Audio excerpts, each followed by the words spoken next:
Hello everyone and welcome to a brand new episode of Sports Insight with your host Anwar Khan. And yes, as you know, we give you information about sports from all across the globe. You guys can surely reach out to us on our social media handle, which is at the rate of Indus News Sports. That basically works both for Twitter and for Instagram. But anyways, we'll go to the headlines first.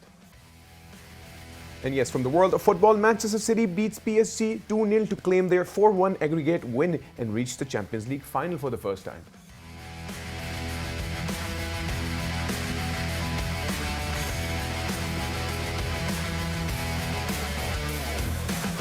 And from the world of NBA, Milwaukee Bucks defeat Brooklyn Nets 124-118, while Pelicans win against the Warriors 108-103.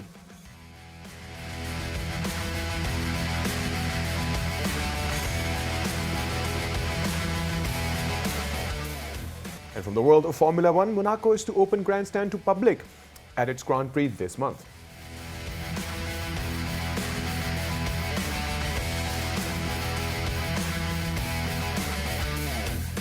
And yes, those were the headlines. Definitely we're going to talk about how Manchester City managed to get themselves into the final this time. And yes, winning against PSG 2-0, not to forget that before this, they actually managed to get their first victory 1-2 against PSG in the first leg. But anyways, to discuss more on the world of Champions League, I have with us Natasha. Natasha, welcome to the show. Hi, thank you for having me. Great. So Natasha, we'll start off with the match that took place and took Manchester City to the final. Let's talk about that. And what's your take on the entire match against PSG that happened last night? Yeah, it was a great game and it's an exciting time for Man City as they reach the Champions League final for the first time in their history.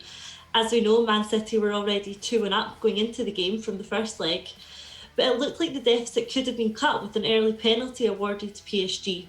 However, the referee overturned it and City took advantage of that reprieve, with Mahrez increasing their lead to 3-1 going into the break, scoring from a move which started from a brilliant free kick from the keeper Ederson. And from there, it was always going to be very difficult for PSG to come back into the game. In the second leg in particular, City defended solidly, and as the game went on, PSG committed plenty of people forward as they looked for a way back into the tie, although it became really apparent that they missed Mbappe. City created a few good chances in the second half. Phil Foden came close twice before PSG were ultimately caught on the counter-attack, with Mahrez adding another goal to put the game beyond doubt. And from there, the PSG frustrations really boiled over. Di Maria saw red for kicking out at Bernardinho, and PSG were never going to come back into that game with 10 men for the last 20 minutes. Talking about the PSG, obviously there are a lot of people who were following them, who were thinking more of the star power there, to be precise. And obviously Mbappe did not play this specific game because of his calf injury. But the point is, a lot of people that I've spoken to, even before this second leg semi-final that took place yesterday, all of them were focused more on that PSG still lacks that coordination when it comes to Manchester City, and it would be very rare for them to win this match. And I actually am seeing that right now because, that's more of the predictions that all the experts were giving to me. Yes, absolutely, I agree. I think what PSG are guilty of is losing their frustration when it isn't going their way, and we've seen that with the red cards in both those matches. But I think you have to give a lot of credit to Manchester City. Even with the quality of players that PSG have, Man City really limited the impact they had and really limited the clear-cut chances that PSG had. And I think that credit has to go to Man City's back line. I thought they defended excellently and really impacted the effect of PSG's quality players. Despite the fact that Mbappe missed the second leg, PSG have an excellent squad and Man City did very well to limit the impact. Looking at, obviously, they're the third team to receive 2 red cards in any leg semi-final. So what's your take on that? Because in terms of sports, I agree it's a contact sport. It has to come to that point of, having that contact. But having 2 red cards, don't you think it would be an impact on their reputation as a team, as PSG, if we talk about them?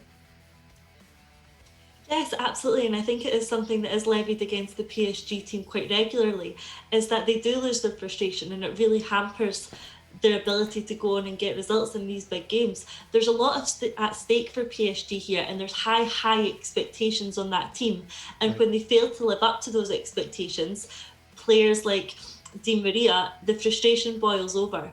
Unfortunately, that's no use to his team. They still had 20 minutes to go when he got sent off. And who knows what could have happened if they'd continued to play with 11 men. But losing his frustration like that with a petulant kick out really ended any chance of PSG getting back into that game. So if I was a PSG fan, that's something I'd really want to see stamped out of the team going forward. Right, and if we talk about, to be very honest, it's always fun to see a team like PSG performing. But the point is, when it comes to the level of frustration, definitely the contact goes to that point on them getting themselves red cards. And not to forget that, if you remember the first match, the first leg, to be precise, of the semi-final against, Manchester City versus PSG, if you remember, the first goal that was scored was a brilliant goal. But then Manchester City did not give up. They came back and there they were, 2-1. What's your take on the previous match that actually took place? Yeah, that's right. PSG scored an early goal after 15 minutes, and I was worried for Man City at that point. But again, with fair play to Man City and all credit to them, they stuck with the game, they limited PSG's chances, defensively solid, and took their chances when it mattered. And what we saw again in that game was more PSG frustration and another red card. And PSG are very guilty of overacting some of the fouls. They Right. go down very easily in an attempt to perhaps get a yellow card for their opponents, perhaps a red card. And that's come back to haunt them with 2 red cards levied against them rather than the other team. And I'm pleased for Man City. I'm happy to see them go through to the final. I absolutely agree. How would you see if PSG were not? Because obviously amongst the frustration part that actually took them where they are now, for instance, if Mbappe was playing in this particular match, would there be any specific impact on their performance as a team? I think Mbappe was certainly a big loss. I really think they missed his presence, his drive, his hold-up play. What he offers on the ball is excellent, and I do think they missed that. And they have been hampered by injury problems, PSG. But I would have had confidence in the Man City defence to have been able to handle him. They handled everything that was thrown their way last night. So had Mbappe been on the pitch, perhaps we would have seen a slight difference, but I would still have favoured Man City to go and get the result. Right. So let's talk about the other semi-final that also took place. Let's talk about Real Madrid and Chelsea. The entire match obviously came up to a point of 1-1. We understand how Chelsea have actually come back to life, thanks to Thomas Tuchel to bring that up. But what's your take? Because Real Madrid itself, I think, are a more competitive and a stronger team. So their first leg was 1-1. What's your take, and how do you see the second leg coming up in their semi-finals? Yeah, Tuchel is certainly doing an excellent job at Chelsea, and he's really invigorated them this season, pushing not only for a Champions League final spot, but a top 4 spot. And before he came into the club, that was almost unimaginable from the position Chelsea were in before he arrived. So a lot of credit goes to him for turning that club around. With the game at 1-1, it really is delicately balanced. It's all to play for, and it makes for an exciting game at Stamford Bridge this evening. For me, I think Chelsea's away goal is going to be massively important to them. Right. I fancy them defending quite deeply, defending solidly, and looking just to catch Real Madrid on a counter-attack. And I do fancy Chelsea to do it. I think it'll be a tight game. I don't think there will be many goals, and I think that away goal will prove vital in Chelsea going through and setting up an all-English final. It's going to be super interesting if Chelsea manages to get that, because obviously they have more pressure than Real Madrid, scoring an extra goal just to make sure or ensure that they have that victory. The match is tomorrow, and not to forget that if this currently happens, because the other day I was thinking a very simple question, maybe more of a hypothetical question to be precise, and I was thinking that if PSG and Chelsea had to face each other, it would be very interesting, because PSG is the same team that was led by Thomas Tuchel. And back in 2020 December, he got out and he joined Chelsea and brought them to life. So it would have been an interesting leg if that would have happened. It certainly would have. It would have been an interesting matchup to see which of his 2 sides, one former, one current, would have come out on top in that fixture. To be honest, I think I might have fancied PSG in it, but we will never know. Maybe next season. Yeah, I agree. So what's your take on the second leg is going to be tomorrow. So what's your take, for instance, if Real Madrid manages to, because obviously there's a major possibility for them to get into the finals. If they manage to get into the finals, what's your take? How do you see the final that would eventually come up on the Champions League? At the moment, I think I probably fancy Man City against whichever team it is. I think Man City are on a really great run of form at the moment. They're playing some great football, and I think they are just at that level above the other two teams, be that Chelsea or Real Madrid. What's interesting is that we might actually see a preview of the Champions League final this Saturday as Man City take on Chelsea at the Etihad Stadium. Right. That could certainly perhaps be the Champions League final at the end of the month. So both teams will be looking to that game, if Chelsea get through, as a way to set down a marker for that game at the end of the month. There's Yep. a lot to play for Man City in that game. If Man City beat Chelsea at the weekend, that will see them crowned champions. But from Chelsea's perspective, if they do get through to the Champions League final, they'll be looking to show Man City that they're very capable of beating them, not only at the weekend, but at the end of the month in the Champions League final as well. So it could perhaps set up a very interesting fixture this Saturday if Chelsea are to win against Real Madrid. Yeah, it's exciting times are underway. Let's hope for the best for both of them. One quick word on Liverpool versus Manchester United that actually was supposed to happen, but at Old Trafford things really got heated up. So what's your quick take on that match for Premier League? I think it's a difficult one. I think the Man United fans are very frustrated. They're angry with the owners, the Glazers, in particular around the Super League proposals. I think that has just tipped the Man United fans over the edge. This isn't new for Man United fans. They've been anti-Glazer back since 2010 when the anti-green and gold campaign started. And the Super League proposal has just confirmed to the Man United fans that the Glazers don't care about the club, they only care about profit, and that is at the expense of the everyday fan. So the fans want the owners to move on. Their frustrations boiled over at the weekend when they took to the pitch in protest and ultimately had the game stopped. So whenever that game will take place, we currently don't know, but I know the Premier League will be keen to avoid seeing scenes like that again. Absolutely. Well, Natasha, thank you so very much for being a part of the show and discussing the world of football. We'll surely discuss and have a word with you once we manage to see the final. Thank you very much again. Thanks, guys. So that was Natasha. Definitely she gave an overview with regards to obviously the entire perspective of the Champions League. Not to forget that we still have the second leg of Chelsea versus Real Madrid tomorrow, which is going to be super interesting. Chelsea still needs an extra goal, which is, if they manage to do that, they can definitely go into the finals. And not to forget that Manchester City is now in the finals of the Champions League. Anyways, what we'll do is we'll take a quick break, and once we're back from the break, we'll discuss more sports. See you guys after the break.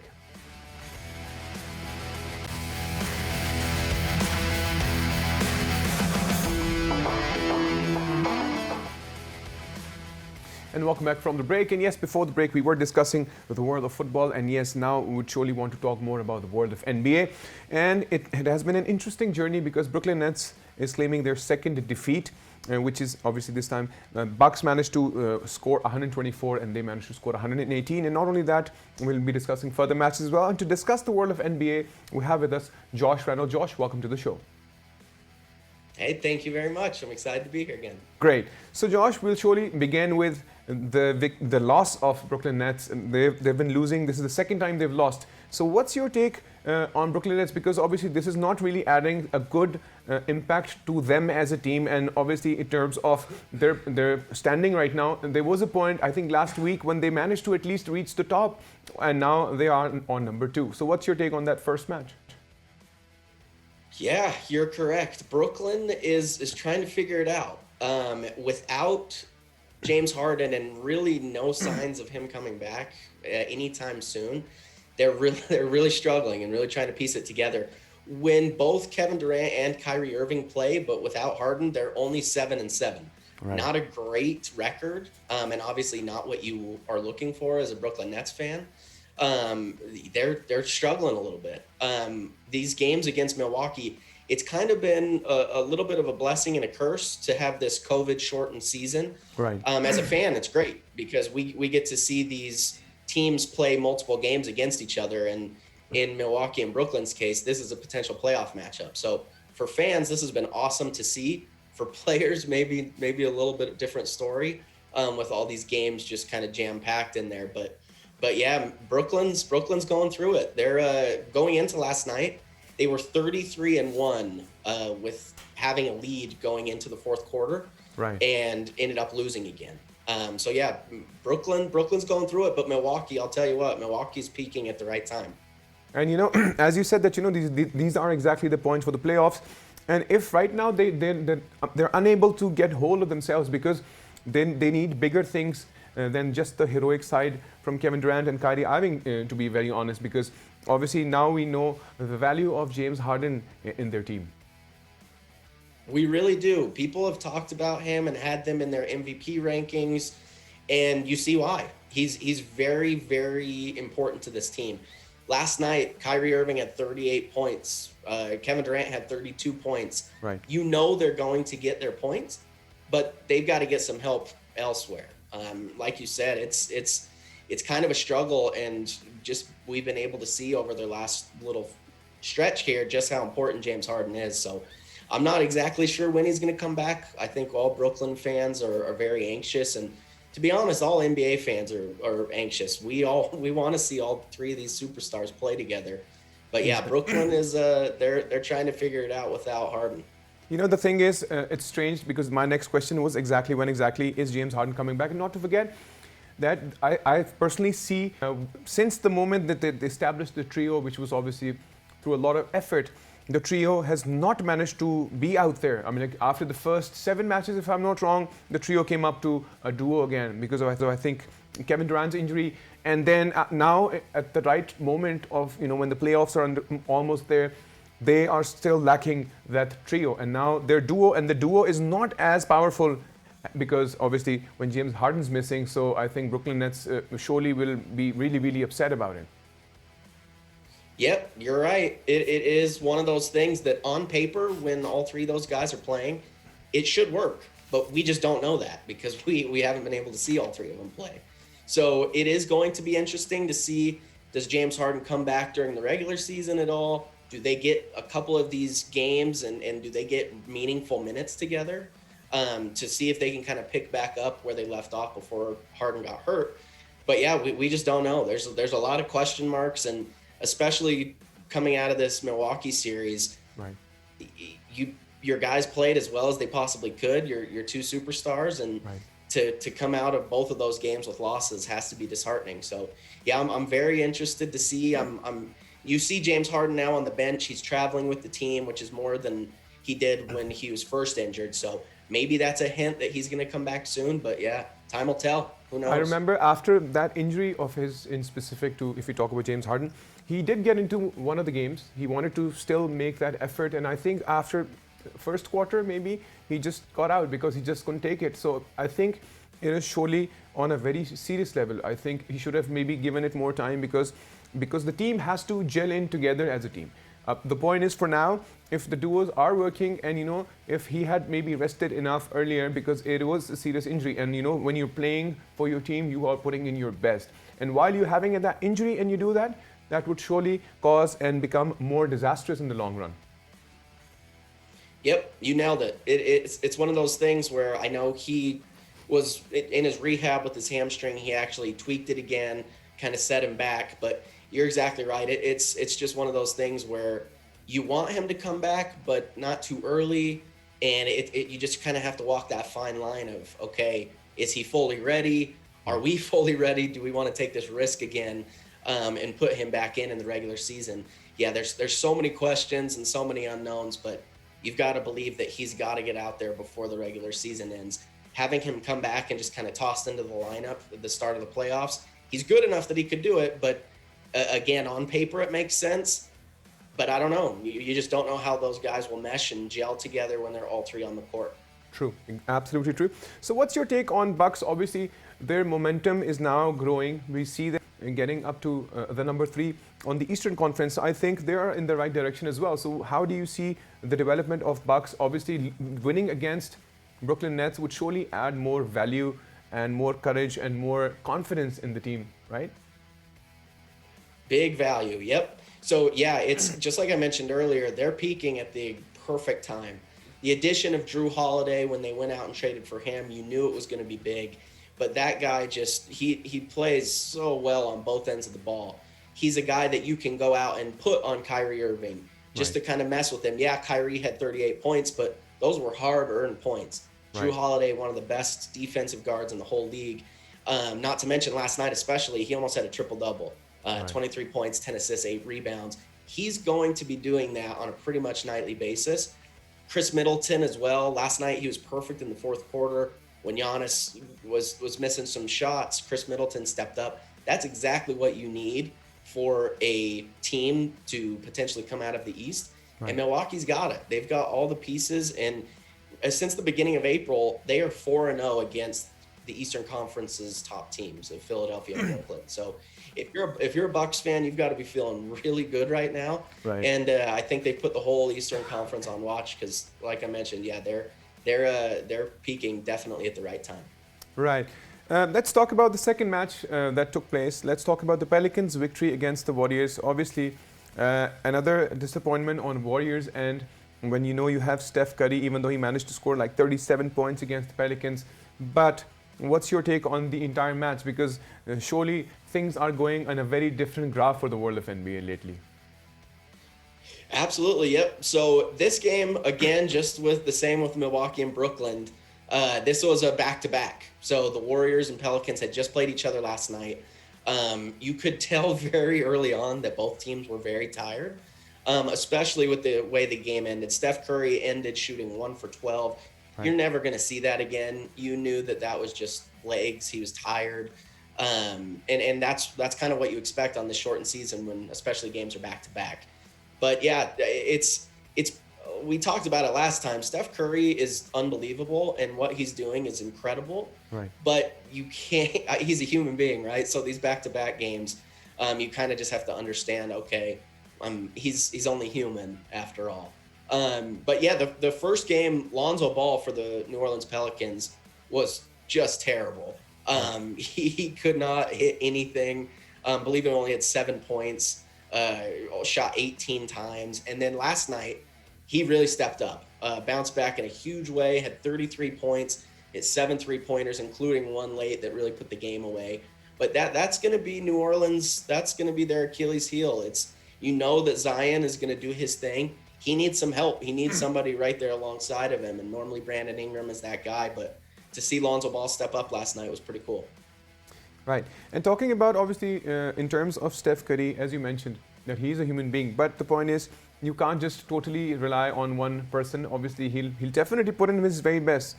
So the point is, as the playoffs are getting close and close, and we're hearing and seeing major upsets with regards to, obviously, fans do get upset, and surely a lot of fans, because I was like looking into Twitter and I could see so many upset messages from people all across the globe that, they are surely upset. So how do you see in the long run, if we talk about the Eastern Conference, do you think Bucks will eventually come more up as they are more confident right now, and even the Pelicans, how do you see them further going on the table? Yeah, great question. I'll start with the Pelicans first. So they're hanging on by a thread.